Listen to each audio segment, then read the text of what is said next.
À l'origine, j'ai fait une prépa, j'ai fait Henri IV, donc une maths sup, une maths spé. Je suis parti aux États-Unis par accident. Enfin, par accident, on va dire, je suis allé aux Jeux Olympiques en 84 parce que je jouais au rugby et qu'on était, on était accompagnateurs. Donc ça, et puis j'ai rencontré des amis à mes parents qui étaient profs à UCLA, qui m'ont dit pourquoi tu rentres dans ce pays sous-développé qu'est la France? Tu devrais essayer de faire une vraie école, fais l'UCLA. Donc j'ai fait le test d'entrée, le SAT, donc j'ai réussi. Et du coup, je suis resté à UCLA, où j'ai plutôt très bien réussi. Puis j'ai fait de la physique à Stanford. Voilà, donc j'ai un background physicien, avec une volonté à l'origine d'être plutôt astrophysicien, ou en tout cas dans la théorie physique, dans la physique assez théorique. Sur la fin de ma scolarité, donc en doctorat, je m'aperçois que ça me fait un peu chier. C'est un peu, enfin c'est pas très, contrairement à ce qu'on croit, la physique c'est pas ultra passionnant, surtout à la fin. C'est-à-dire que pendant qu'on est étudiant, ça va vite. À la fin, il faut attendre que la science avance. Et là, c'est un peu le choc, ça va doucement. Parallèlement à ça, c'était les années 80 en Californie, il y avait l'informatique qui montait à vitesse grand V. Donc je me suis trouvé assez vite confronté à des ordinateurs qui marchouillaient. Hein. Donc du coup, j'ai passé plus de temps à débugger des ordinateurs qu'à faire de la physique. Donc je suis sorti de là avec une conviction qui était que finalement c'était plus marrant de faire de l'informatique que de la physique, mais enfin avec quand même un background physicien, donc j'ai été travailler chez Sony, où je me suis retrouvé assez rapidement à faire plus d'électronico-physique, entre l'électronique, la programmation et un peu de physique, donc vraiment un rapprochement. Et je suis rentré en France un an après, en me disant il faut absolument que je fasse de l'informatique, ça me fait trop chier de faire du matériel. Je travaillais dans la physique, mais les matériaux, qui est en plus un truc pas très intéressant même dans la physique, enfin entre la physique et l'électronique. Et donc du coup j'ai cherché une école qui faisait ça en France. J'ai trouvé pas grand chose, il n'y avait pas grand chose qui était pas appliqué. Il se trouve que je suis tombé sur Epita, qui était une des rares écoles où j'ai vu des ordinateurs avec des gens qui s'en servaient. Et j'aurais fait une sorte de deal en disant les gars, moi je veux bien faire des cours de maths. En échange de quoi je prends les cours d'info, quoi. Donc on a trouvé un deal là-dessus. Très rapidement, je me suis retrouvé, alors j'ai eu une période un peu hacker qui m'a même amené en prison. Hein. D'ailleurs c'est au passage là que j'ai rencontré Xavier. Hein. J'ai rencontré Xavier dans une cellule. Donc la première fois que je vois Xavier, c'est dans une cellule. On a été tous les deux en garde à vue pour une histoire de piratage. Et donc je me suis mis... je suis rentré dans une école d'informatique et puis finalement j'étais assez déçu, j'ai pas appris l'informatique. Mais par contre, j'ai appris l'informatique avec d'autres étudiants, donc dans un mode un peu autonome et en grande partie drivé par le côté hacking, etc. J'ai monté quelques boîtes d'informatique. Hein. J'ai monté un truc qui s'appelait X4U. J'ai monté un truc qui s'appelait Intrinsec, qui existe toujours, et qui est une grosse boîte de sécurité maintenant. Et puis, j'ai en même temps, je me suis retrouvé à enseigner assez rapidement. J'y ai pris goût, donc j'ai préféré largement enseigner que faire autre chose. Et donc j'ai monté la filière sécurité, réseau sécurité d'Epita, que j'ai dirigé pendant un petit moment. Et à un moment donné, Epita a décidé d'avoir le titre d'ingénieur. Donc on a été obligé de entre guillemets, canoniser l'information d'Epita. Il a fallu revenir dans des rails qui étaient, en fin de compte, on était quand même très très éloigné du mode standard d'enseignement, ce qui a créé une sorte de schisme pédagogique à l'intérieur d'Epita. Et donc moi j'ai un petit peu été le leader du schisme qui était contre l'orthodoxie, on va dire. Et donc on a créé Epitech, qui avait vocation, en fin de compte, à faire ce que faisait Epita avant, mais en se libérant du coup des contraintes d'école d'ingénieur. Donc on a créé Epitech, ça a super bien marché. Résultat de l'opération, je me suis retrouvé avec... au bout de 3-4 ans, avec une structure où il y avait 500 salariés, 13 villes, et aucun savoir-faire de management, donc c'était le bordel le plus complet. Donc j'ai eu deux options, je me suis dit, soit tu apprends, soit tu trouves quelqu'un qui sait faire et tu vas faire autre chose. Donc j'ai pris le billet, donc j'ai fait un executive MBA avec HEC. Hein. Et donc j'ai fait mon executive MBA, ça s'est plutôt bien passé. Résultat de l'opération, j'ai appliqué ce que j'ai appris dans l'executive MBA. Epitech est de passer de 1000 étudiants à 5000 en 3 ans. Hein. Donc ça a super bien marché, on a ouvert dans 30 pays, enfin, le truc marche super bien. Et puis j'avais compris que quand ça allait bien, il fallait partir. Donc globalement, quand ça s'est bien super bien marché, il se trouve que Xavier à ce moment-là m'a contacté pour lancer 42. Et donc comme tout marchait bien à Epitech et qu'il n'y avait plus grand-chose à faire à part attendre et engranger les résultats, je me suis dit que ça valait le coup de faire une nouvelle aventure. Et donc je me suis lancé dans 42. Donc voilà un petit peu l'ordre d'idée de la chose. Oui, je pense, oui. En tout cas, je me définis par rapport à un certain nombre de relations avec les gens autour. Ouais. Beaucoup plus que par rapport à des institutions ou des critères canons. Maintenant, il ne faut pas non plus exagérer. Quand j'étais à Stanford, j'étais un étudiant et je faisais gaffe à ce qui se passait autour de moi, quoi. Comme tout le monde. Mais je pense que j'ai eu un certain nombre de... Comment je l'expliquais? Pas de révélations, mais j'ai eu peut-être des déceptions. C'est-à-dire que moi, je pense personnellement, là je parle vraiment personnellement, je pense que j'ai été au bout de trucs que je considérais comme vraiment élitistes ou vraiment durs, qui n'étaient pas durs. Et qui étaient décevants dans leur structure. Qui étaient, somme toute, des fois durs physiquement, c'était compliqué, mais j'ai pas l'impression que ça... Comment expliquer ça? Que ça apportait la valeur que ça aurait dû. Tu vois, je veux dire, en fin de compte, j'ai l'impression qu'on fait beaucoup de chichi, quoi. Tu vois, quand on te raconte des trucs, tu te dis, ouais, Stanford, machin, t'es un prof de physique, il est Nobel, etc. Finalement, sur le fond du truc, il n'y a pas de truc si fort que ça, quoi.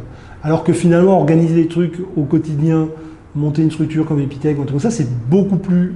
D'abord, c'est plus valorisant, et surtout, c'est beaucoup plus complexe, dans la réalité, qu'un élément abstrait de mathématiques qui, finalement, est somme toute très simple. C'est-à-dire que je trouve que, dans les règles du jeu académique, on a très fortement déformé la valeur ajoutée.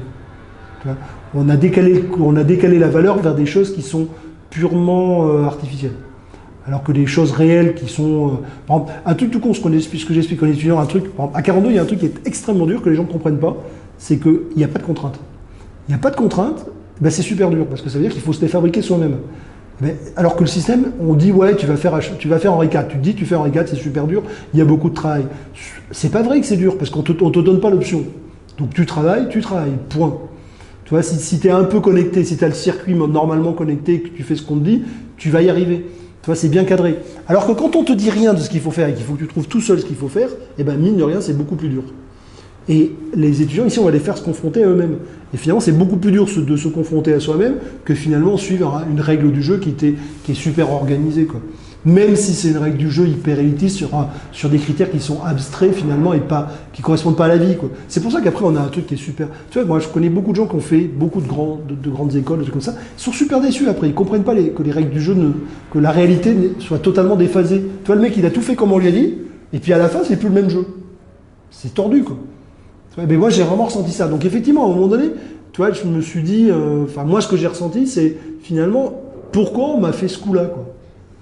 Pourquoi on ne met pas directement dans la règle du jeu, quoi? Pourquoi on ne laisse pas les gens chercher leurs vraies valeurs, discuter, se comparer aux autres? Et ça, en réalité, pourquoi on fait ça? De mon point de vue, au départ, c'est parce que c'est dur à gérer. Parce qu'humainement, c'est dur. Donc, si tu veux, c'est des faiblesses. C'est parce qu'on a une forme de lâcheté, plutôt que de laisser les gens se regarder, machin. On se débrouille à détourner le regard tout le temps en faisant des règles du jeu factices qui sont plus faciles à vivre. Tu vois? Pour se classer. Bon. Et du coup, au final, tu as l'impression sur le moment de rendre service, mais au final, tu enfonces les gens, quoi. Parce que finalement, tu laisses faire. Tu laisses faire un truc, tu vois, c'est un peu comme tu détournes le regard, et puis tu règles, celui-là, lui, il est meilleur, machin, parce qu'il sait résoudre telle équation, machin, alors que dans la réalité, c'est tellement loin de la réalité que tu vois, tu détournes les gens petit à petit.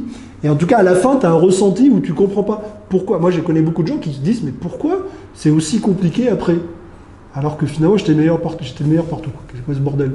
Voilà. Donc moi je l'ai vécu parce que j'ai eu la chance de voyager, j'ai eu la chance de sortir du truc et d'avoir deux alternatives à plein de moments. Mais du coup, moi les étudiants, ce que j'essaie de faire, c'est de recréer assez rapidement un truc qui est réaliste où finalement ils se posent la question de qu'est-ce qu'ils veulent, qu'est-ce qu'ils sont prêts à faire pour savoir, tu vois, et qui rentrent dans un rapport aux autres. C'est du style accepter que lui va réussir ça, pas moi, etc. Et qu'ensemble on va contribuer, on va collaborer pour faire un truc, quoi. Et finalement ça marche assez, c'est plus simple, c'est un peu plus dur psychologiquement. C'est vrai que quand ça pète, quoi. Mais du coup, la personne elle se met face à elle, quoi. Alors que le système, il est fait pour éviter ça tout le temps.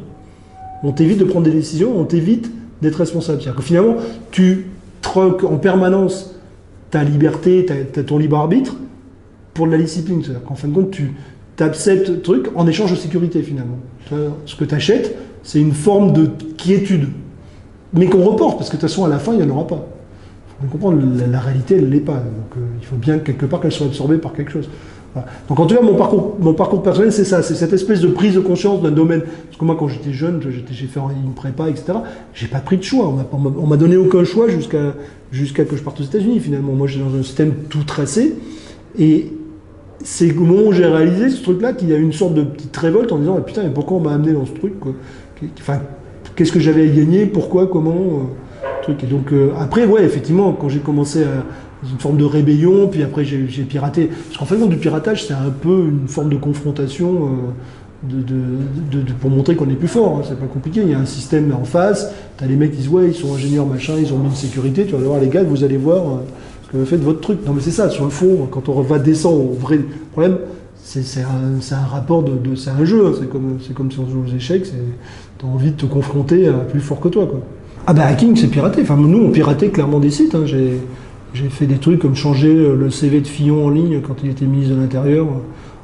J'ai arrêté une centrale nucléaire, vidé des distributeurs automatiques de banques. Enfin, on s'est amusé, quoi. Pendant 2-3 ans, on a fait toutes les conneries possibles. On avait fait, je sais pas, j'ai fait éteindre tous les feux rouges Paris, enfin des conneries, quoi. Des conneries de hackers. Donc c'était vraiment... alors il y a eu 2 phases, disons. Il y a eu une phase très bon enfant où on faisait des conneries. Après il y a eu une phase qui a foutu le bordel d'ailleurs, il y a une phase où on a voulu être un peu médiatique. C'est-à-dire qu'on a des journalistes, en l'occurrence des gens de CAPA, qui sont venus nous voir, je ne sais pas trop comment ils nous ont trouvés, parce qu'on était un peu connus dans le milieu. Ils sont venus voir en disant mais vous vous rendez compte, il faut absolument que les gens sachent. Donc on a fait 2-3 émissions de télé, où on a fait du hack en direct, et c'est là que ça s'est gâté, quoi. C'est à partir de là, on a été identifié, la police, machin, donc on a été arrêté. Il y a une histoire qui a duré 7 ans, quoi. Il y a eu tout un bordel pas possible autour de cette histoire. Bon, en même temps, c'était assez amusant. Enfin, sur le moment, c'était pas très marrant. Mais rétrospectivement, c'est assez amusant. On s'est quand même globalement bien marré. Mais voilà. Et hacker, oui, c'est ça. Hacker, c'est pirater. C'est contourner les systèmes, détourner le mode de fonctionnement d'un système. Alors après, ça peut s'appliquer à plein de domaines. Ça peut s'appliquer à un système de protection d'une banque, comme ça peut s'appliquer à un système éducatif, à une boîte, à tout, quoi. Je comprends le mot hacker étymologiquement, il veut dire casser, quoi. Il veut dire hacher. Donc ça veut dire concrètement, ça veut dire casser quand on dit hacker un ordinateur, c'est-à-dire qu'on casse la protection, c'est aussi simple que ça.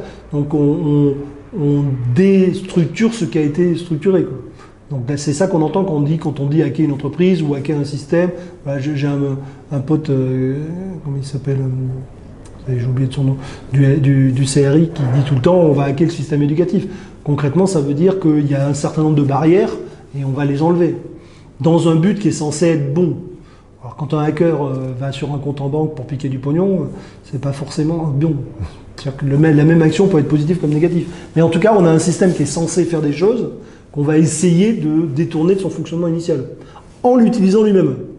C'est ça la notion de hacker, c'est-à-dire que c'est en utilisant les propriétés du système qu'on va l'amener à faire autre chose que ce pourquoi il était prévu. C'est une façon de détourner.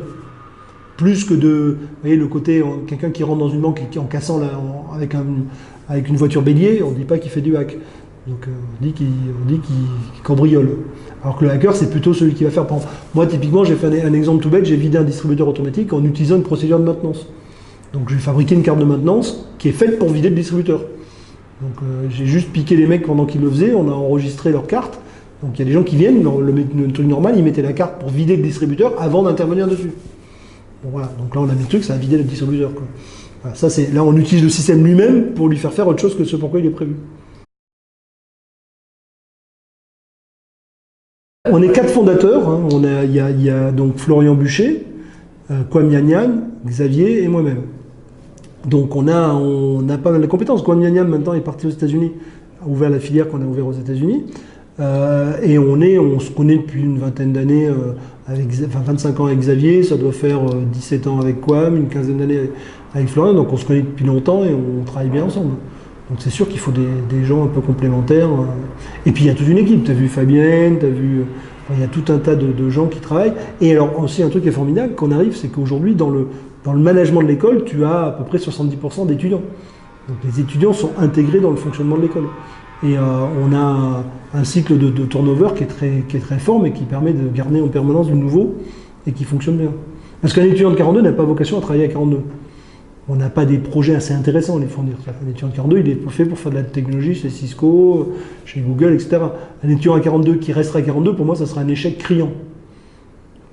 C'est juste ridicule, quoi.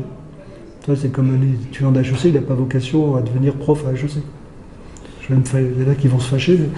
Je vais me fâcher avec certains, mais c'est vrai que c'est pas leur objectif, quoi. Il y a plusieurs éléments, en fin de compte, qui je pense, contribuent à la genèse de 42. D'abord, il y a un truc qui est sûr, c'est qu'on a un gros déficit d'informaticiens. Et ça, c'est pas nouveau. C'est-à-dire que ça fait 25 ans que je gère des écoles d'informatique, et depuis 25 ans, on est en déficit. Ceci dit, ce déficit s'aggrave. Tous les ans, c'est plus dur de trouver des informaticiens de qualité que dans le passé. Ça, c'est sûr et certain. Donc il y a ce point-là, et je pense qu'il est quand même il est central. C'est-à-dire que c'est ça qui conduit la création de 42. C'est vraiment un besoin d'informaticiens. Alors après, une fois qu'on a ce besoin d'informaticiens, il y a un truc qui vient apparaître, c'est de se dire que en même temps, on lance un truc qui s'appelle la Web Academy. Donc on va chercher des jeunes qui sont déscolarisés, dans des quartiers défavorisés. On leur apprend un métier assez simple, développeur web, donc un métier d'informaticien mais basique, en pensant globalement, ouais bon c'est assez simple, mais bon, ils sont pas très bons parce que scolairement ils ont décroché, mais ça va suffire. Et là on s'aperçoit qu'ils sont finalement aussi bons, voire pour certains meilleurs, que ce qu'on a l'habitude de trouver quand on prend un étudiant qui a fait une terminale S avec un super bon diplôme. C'est pas quelque chose qui était naturel, même si intuitivement on s'en doutait un peu. Mais en tout cas, on avait dans les structures que je dirigeais comme Epitech ou Epita, on n'avait pas une corrélation. C'est-à-dire que c'est pas les étudiants qui étaient les meilleurs en terminale S qui sortaient des meilleurs étudiants après. C'était pas non plus opposé. Ça avait l'air d'être un peu le bordel. C'est-à-dire qu'il y avait des étudiants excellents qui étaient très bons et d'autres qui étaient très nuls, qui avaient eu le bac on ne sait pas comment, et qui finalement se révélaient être excellents. Et là, par contre, on pensait tous quand même qu'il y avait une sorte de dichotomie entre l'étudiant qui avait carrément été en troisième, parce qu'on se disait, bon, ah, d'accord, le mec il a eu son bac pas top, et l'autre il n'avait pas eu son bac machin, et puis l'autre il a eu son bac mention très bien, bon. Mais par contre, le mec qui a arrêté quand même à 15 ans, ça fait quand même, il est très loin. Bah, l'expérience montre que non, que cet étudiant-là, il est, pour les trois quarts des choses, aussi bon pour certains, hein, et pour certaines choses meilleures. Okay, notamment sur la partie créativité, on s'aperçoit que souvent il est plus créatif. Voilà. Donc ça, c'est un constat qui est arrivé par un hasard.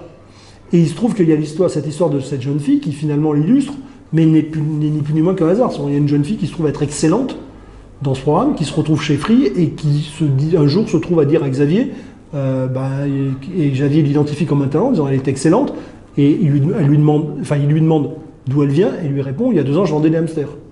Voilà. Et donc à Xavier, il dit, attends, je comprends pas, je trouve pas de gens, j'ai un vrai problème pour trouver des talents.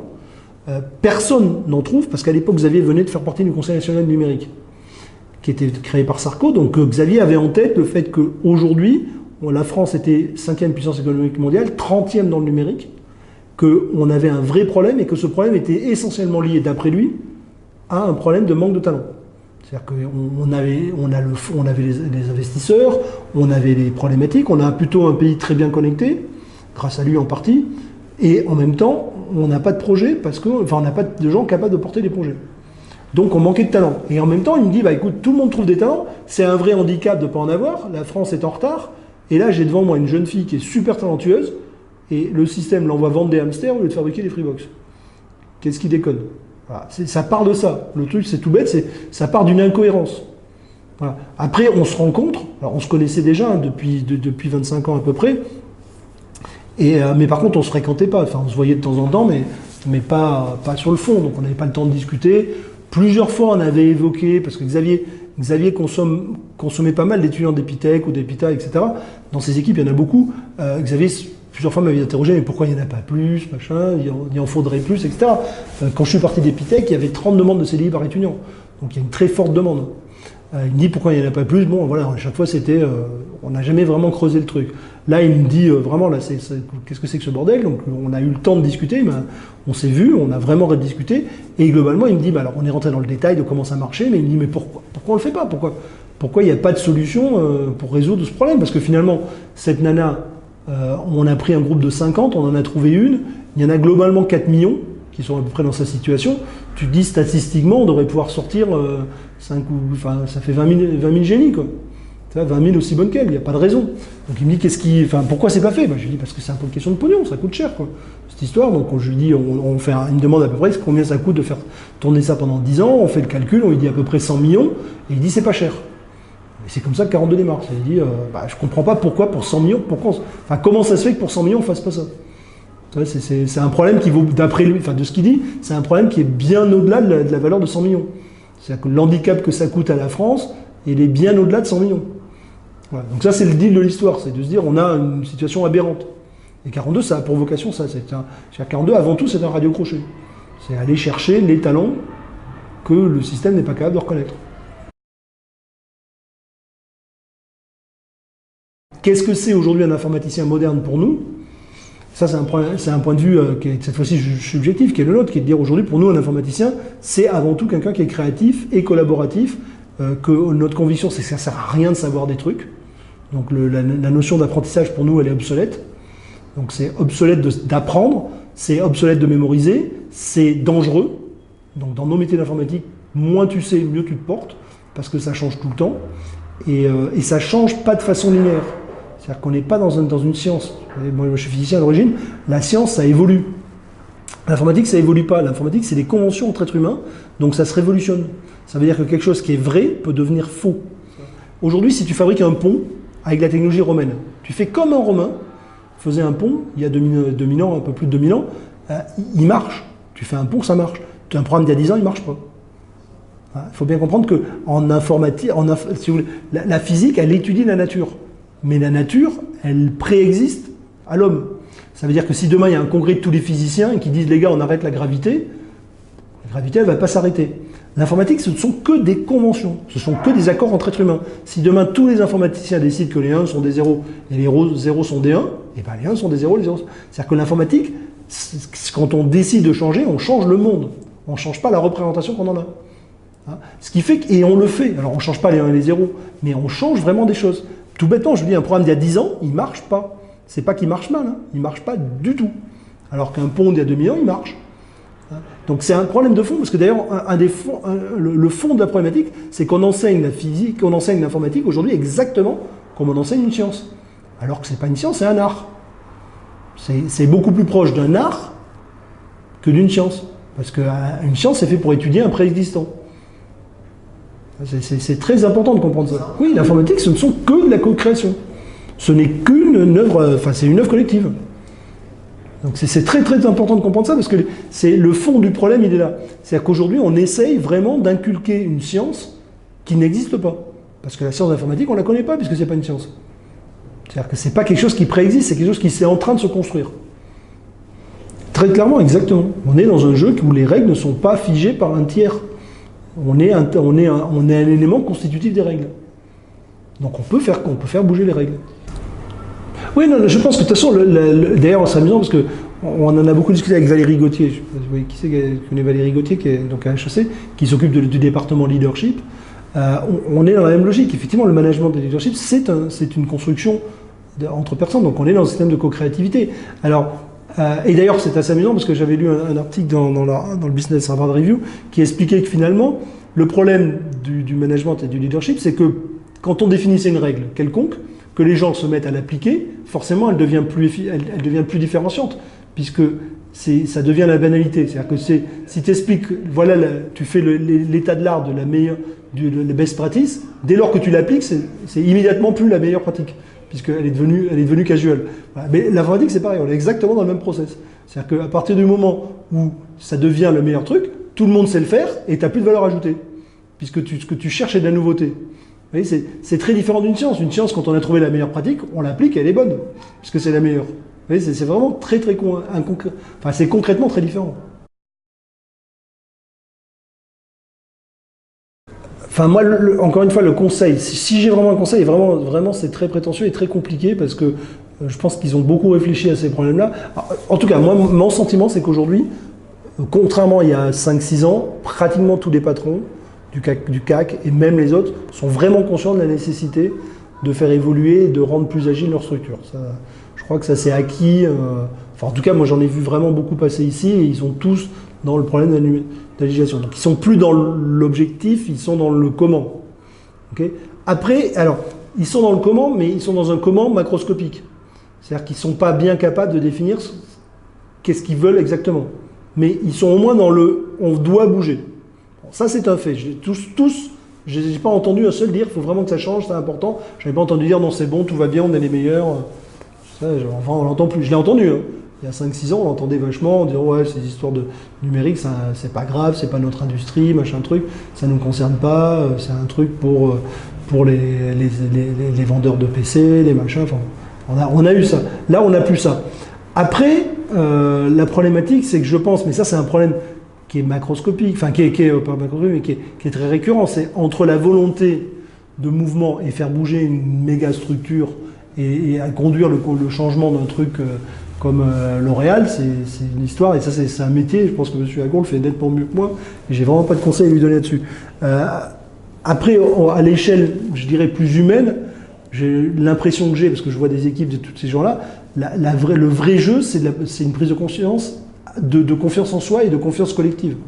C'est-à-dire qu'il faut que la structure soit suffisamment bienveillante pour que la personne se sente en confiance, pour prendre des risques, pour pouvoir essayer des trucs et se tromper 4-5 fois jusqu'à trouver un truc nouveau. Parce qu'on peut faire dire ce qu'on veut, la créativité juste du premier coup, ça n'existe pas. Que ce soit pour des artistes, que ce soit pour des managers, que ce soit pour qui que ce soit, ça n'existe pas. C'est aussi simple que ça. Si on essaye des trucs, on se trompe. Et on se trompe plusieurs fois et on affine petit à petit.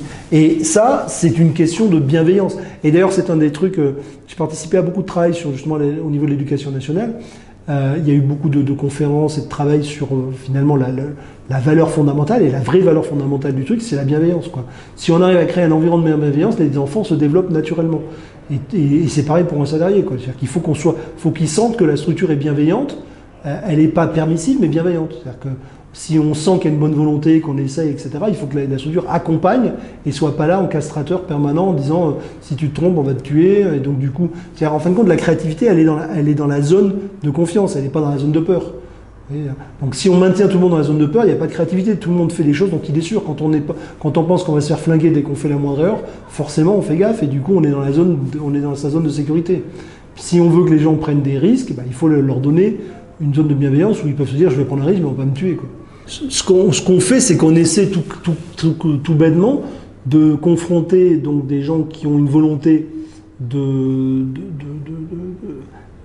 globalement de rendre plus agiles les gens, avec soit des étudiants, donc ce qu'on fait pas mal, c'est qu'on mélange des étudiants à des équipes, okay, sur un projet, qui eux ont une vision extrêmement numérique et extrêmement jeune des choses, donc ça vient confronter les deux populations, soit de fabriquer des équipes dans les entreprises et de les confronter à des problématiques où ils n'ont pas d'apprentissage préalable. Donc où il va falloir qu'ils se... Un peu comme si on faisait un commando, quand on les met en situation de survie. Alors bon, là c'est du numérique, donc l'intérêt c'est vraiment on les met dans la situation d'avoir à coder un truc sans leur expliquer du tout comment il faut faire.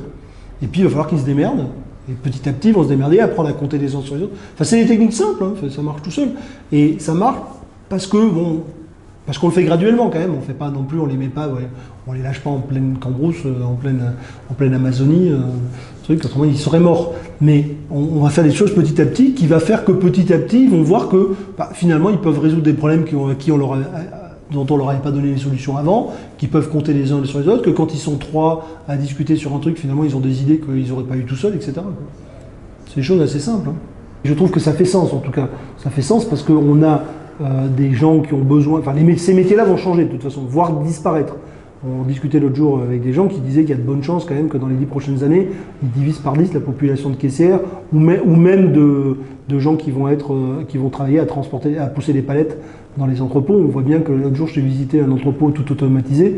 Les trucs à palettes, ils sont conduits par des robots. Enfin, ce sont des robots eux-mêmes, il n'y a plus de gens. Donc, et c'est normal. Et puis même d'ailleurs, sur le fond, c'est bien. Parce qu'objectivement, c'est pas un métier top d'être caissière. C'est-à-dire qu'il n'y a pas beaucoup de gens enfin, si on regarde les problèmes médico-sociaux, c'est pas des métiers où on est bien. Pareil pour magasinier, au bout d'un moment, ça fatigue. Donc de toute façon, on a besoin que ces gens se reconvertissent et c'est une bonne chose pour l'ensemble de l'humanité de monter dans la chaîne de valeur. Voilà. Donc après, la question, c'est comment on transforme ces gens-là vers des métiers à plus forte valeur ajoutée dans le numérique ou alors ailleurs, dans le commerce ou de je ne sais quoi. Voilà. Et donc là-dessus, nous, on a mis en place des process qui permettent ça et qui fonctionnent assez bien, toujours sur cette logique Parce que, en fin de compte, il y a un truc qui est assez marrant, c'est que beaucoup de gens sont persuadés que, par exemple, pour être informaticien, il faut être bon en maths. Et en plus, les gens sont persuadés qu'on est bon en maths ou on ne l'est pas. C'est une impression que c'est un truc câblé dans la tête. Alors que finalement, dans la réalité, les 2 tiers des gens qui ne sont pas très bons en maths, c'est tout simplement parce qu'au moment où on a voulu leur apprendre les maths, ils n'en avaient rien à foutre, parce que ça n'avait pas de sens.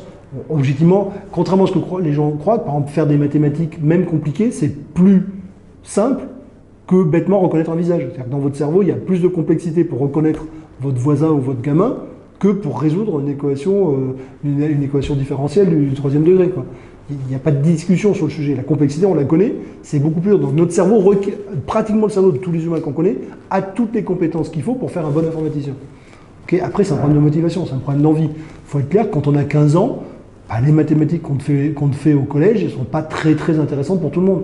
Donc il y en a qui s'en désintéressent, mais on ne peut pas dire qu'un seul gamin n'avait pas le niveau pour faire des mathématiques de terminale. C'est pas vrai. C'est tout simplement faux. Donc c'est un problème on l'a mal présenté, c'est un problème d'intérêt à un moment donné. Ce qui fait que la même personne qui a été magasinée pendant 20 ans, s'il a vraiment envie de devenir informaticien, il peut. Il faut juste qu'on fabrique les chemins, qu'on l'aide à le faire, mais il peut. Il y a pratiquement, il y en a.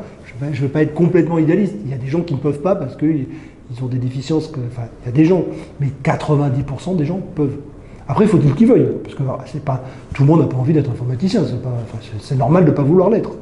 Donc après, il y a des gens qui ont des choix. Mais à partir du moment où on a des gens, et les volontés, elles changent. C'est-à-dire que celui qui n'avait pas envie d'être informaticien à 18 ans, il peut très bien en avoir envie à 20 ans, ou à 30 ans. Parce que la vie a évolué, parce que voilà, il a fait ce qu'il avait à faire, quoi.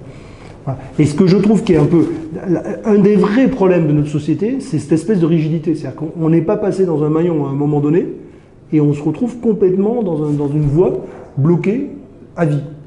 Alors que dans la réalité, notre capacité cognitive, elle est globalement, permet d'accéder à beaucoup de choses. Donc ce qui manque, c'est beaucoup de chemins de traverse qui permettent de dire j'ai vécu 20 ans en étant magasinier, puis j'ai envie de revenir faire des mathématiques, je fais des mathématiques, quoi. J'en ai envie, ça me plaît, et je le fais.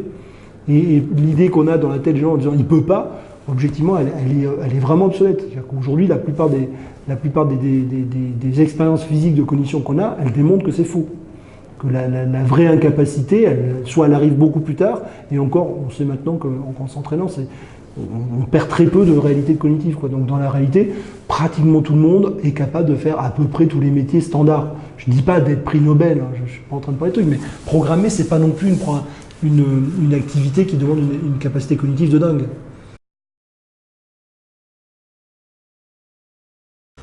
De notre point de vue, aujourd'hui, ça ne sert à rien d'apprendre pour plusieurs raisons. La première, c'est obsolète. Ça veut dire qu'il y a plus efficace que de mémoriser les choses.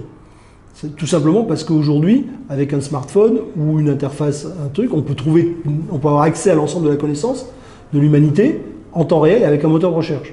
Okay, alors qu'avec un bouquin, il faut d'abord avoir tout lu, tout mémorisé, ce qui est extrêmement long et compliqué. Okay, alors là, il y a un petit biais compliqué, c'est que jusqu'à il y a assez peu de temps, on pensait qu'on ne savait pas faire d'inférence sans avoir mémorisé les choses. Tu vois ce que c'est une inférence? C'est quand on fait la liaison entre deux connaissances qui permettent de déduire une troisième. Bon, ça, pendant très longtemps, en cognition, on a pensé que c'était nécessité l'intégration.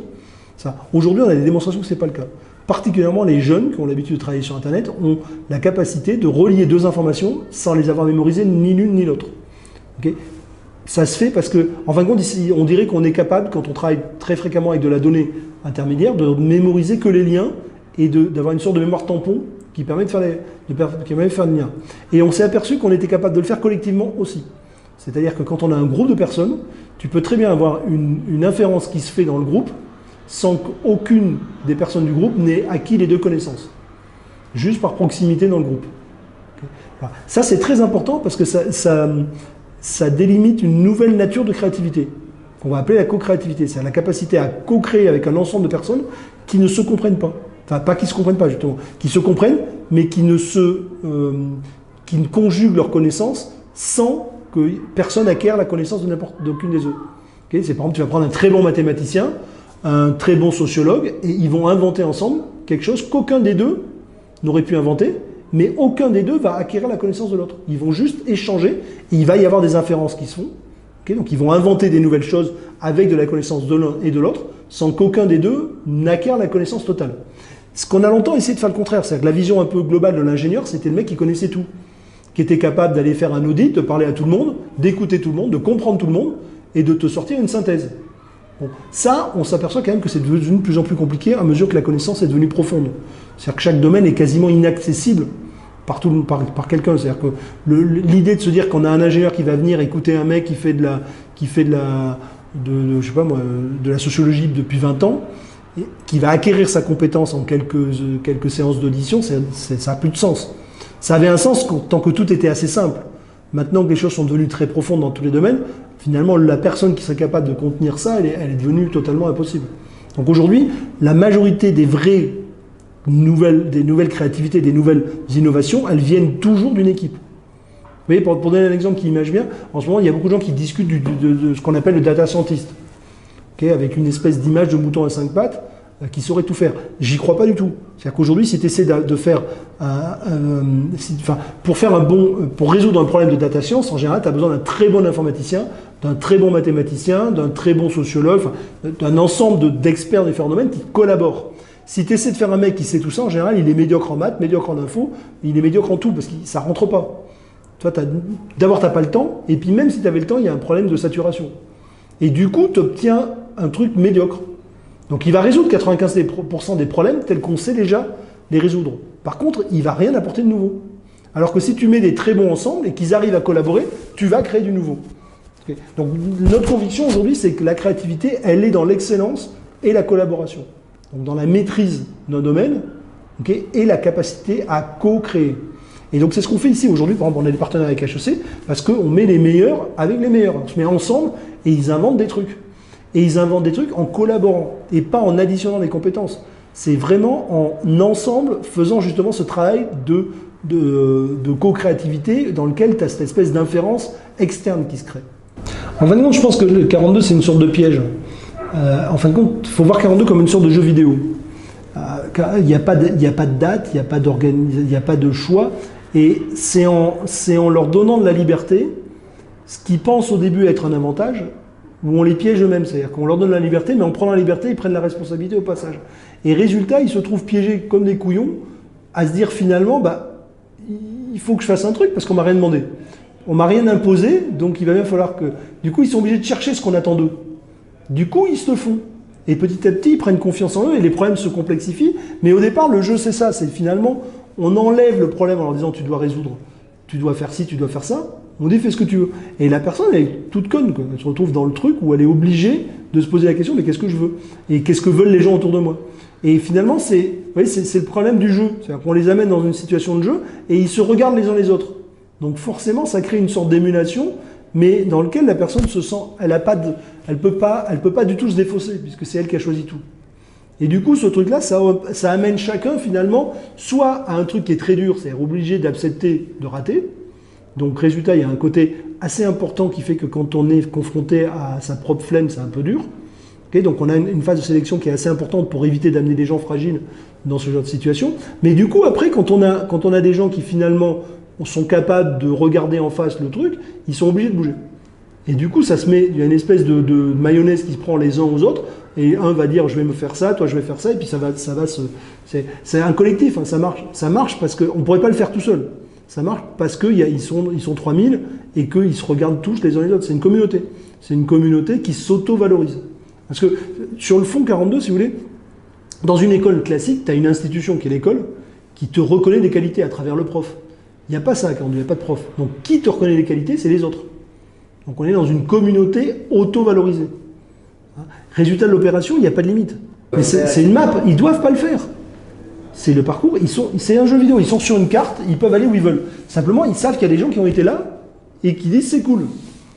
Si vous voulez, c'est une communauté. C'est comme Warcraft. Tu vas comme World of Warcraft. Tu es sur une carte, personne ne te demande rien. Pourquoi tu vas te taper un donjon super compliqué? Juste parce que c'est cool. Parce que c'est la frime devant tes potes. C'est pareil. Ici, il y a plein de projets. Personne ne t'oblige à faire aucun projet. Le système ne met pas la pression, ils se la mettent. Il n'y a aucun moment rien exigé à aucune personne. C'est-à-dire qu'il n'y a pas de date, il n'y a pas de niveau, il n'y a rien. La pression, elle se met qu'entre eux. Les étudiants s'évaluent entre eux. Je vais expliquer, on est dans une valorisation communautaire et pas de prof. Et en plus, tout le système est fait pour qu'il y ait une forme d'instrumentation de la notation. C'est-à-dire que dans la notation, on essaie d'enlever le jugement. On essaie juste d'être factuel. C'est-à-dire qu'on a un objectif, un cahier des charges, et la personne qui note, elle n'est pas là à lui dire t'as bien fait, t'as pas bien fait. Elle est là pour lui dire ça correspond au cahier des charges ou ça correspond pas. Tu vois, on n'est pas en train de juger, on est en train d'évaluer. C'est complètement différent. Et c'est assez compliqué de passer de l'un à l'autre, hein, parce que le système éducatif juge beaucoup. C'est-à-dire que les étudiants identifient les notes à leur valeur. Alors qu'on peut dire à quelqu'un, mais t'es excellent, simplement ton truc, il y a un bug. T'as oublié ça, voilà.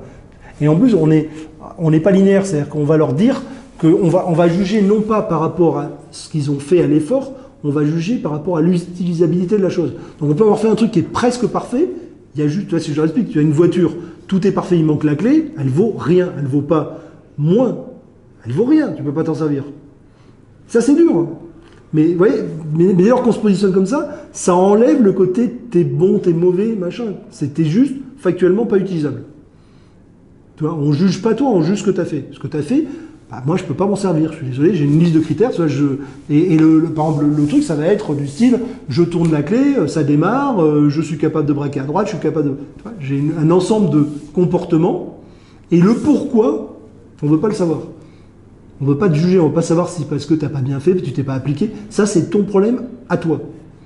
C'est à toi, rétrospectivement, à te dire, putain, est-ce que je me suis suffisamment engagé? Est-ce que j'ai fait les bons choix? Mais c'est toi qui juges toi-même. Donc du coup, ce truc-là est cassé. Et ça, on le fait parce qu'on fait noter un étudiant qui note un même niveau. On ne fait pas noter des bons étudiants par des mauvais. On ne fait pas noter les mauvais par les bons, les anciens par les nouveaux, etc. On fait noter les étudiants de même niveau. Donc ils sont dans la même situation. Donc ils peuvent pas juger. Ils sont dans un truc très factuel. Et ça, c'est très important, de sortir le côté émotionnel, le côté t'es bon, t'es mauvais, du côté je fais pas. Ça, c'est un truc, et c'est dur, hein, parce qu'au début, les étudiants ne sont pas du tout habitués à ça, parce qu'effectivement, ils sortent d'un système qui juge. Et qui est en plus, le système éducatif classique, il est extrêmement basé sur le rapport affectif entre la maîtresse et l'étudiant, ce qui est ultra compliqué dans un jeu, quoi. Dans un jeu central comme ça, c'est pas du tout. Si on le faisait à échelle empire, ce serait une catastrophe. S'il y avait des trucs émotionnels, enfin des trucs affectifs dans tous les sens, ça serait. Non, là, il faut dégager ça en disant voilà, on est en train de faire un objet. Cet objet, il a telle caractéristique, j'ai réussi ou pas. Il n'y a pas de certificat à la fin. Il y a un document qu'on fournit, mais qui est même pas certifiant. Donc il y a juste le fait que si tu as reconnu des niveaux, les gens te connaissent et vont te proposer du travail. D'ailleurs, on a beaucoup d'étudiants qui arrêteront longtemps avant d'arriver à la fin, simplement si on trouve un travail qui leur va.